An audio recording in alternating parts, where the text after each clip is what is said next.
It was a busy time at the docks. All the engines were working hard, pushing and pulling freight cars about. One morning, Percy was late. Cranky the Crane was quick to criticize. "These ships can't be kept waiting. They have important cargo.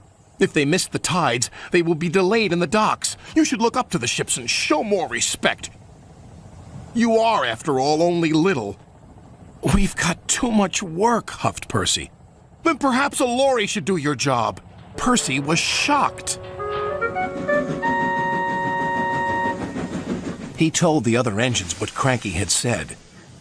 "Stuff and nonsense," snorted James. "We engines run this island," said Henry. "What if a lorry does arrive?" I'm afraid it did, along with two more. Cranky was delighted. "Hey, you down there! Your job's done now! These lorries are taking over! One of them wants to talk to you!" The lorry was very rude. "What's that steaming lump of scrap iron doing here? Be off with you!" Scrap iron? Steaming scrap iron? Pah! A little later, Percy met Thomas and James. Another lorry was being rude to them.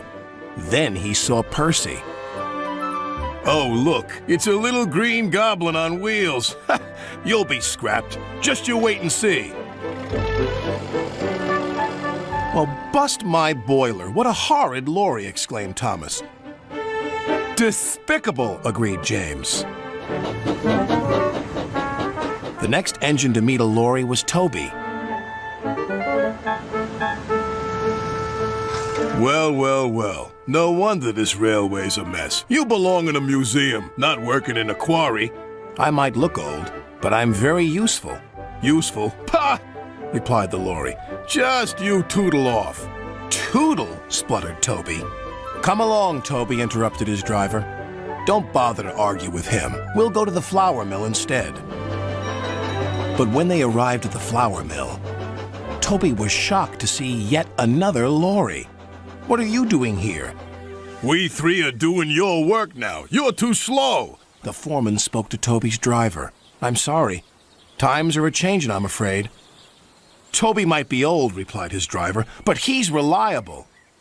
"Come on, Toby. We'll go to the farms. They'll still use us." Toby trundled sadly away. His railway ran through a narrow gorge, but vehicles had to tackle a steep and dangerous road. When Toby arrived, he saw the lorry from the quarry again. It was loaded with rock. "That lorry's in trouble," thought Toby. And he was.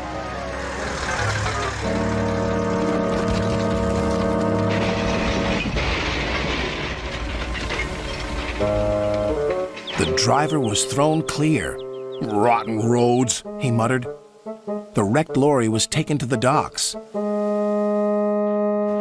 Percy looked at the lorry. "What's this lump of steaming scrap iron?" he teased. "I'll be back," replied the lorry, "so you can wipe that silly smile off your smoke box." "Ha!" said Percy, and wheeshed him loudly. Then Butch, the breakdown vehicle, arrived. He was towing the lorry from the flour mill. "What happened?" asked Toby's driver. "He was overloaded with flour," came the reply, "and he broke down." "Not very useful now, are you?" said Toby. "Grrr," replied the lorries. Then James whistled excitedly. "They're bringing in the third lorry on a barge." "What happened to that one?" James asked. "Stupid lorry was reversing and fell straight into the sea," said the tow truck man.